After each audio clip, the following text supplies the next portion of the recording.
Už o rok by sme mohli jazdiť z Bratislavy do Trnavy 6-pruhovou autostrádou. Preplnená diaľnica totiž už roky nevyhovuje a tvoria sa na nej mnohokilometrové kolóny.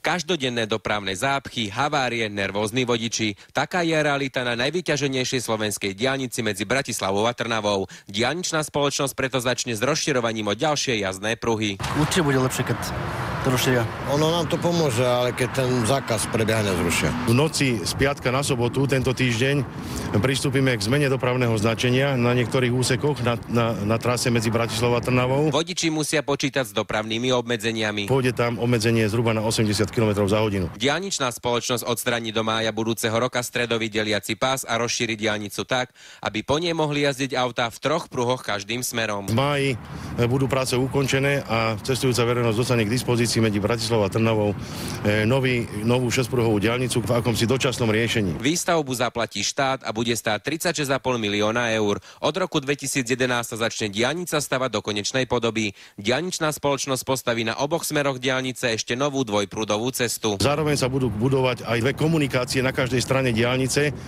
dvojpruhové, jednosmerné. Prvé stavebné práce začne diaľničná spoločnosť robiť už tento víkend. Ukončenie kompletnej rekonštrukcie je naplánované na roky 2013 až 2014. Tomáš Halán, televízia Markíza.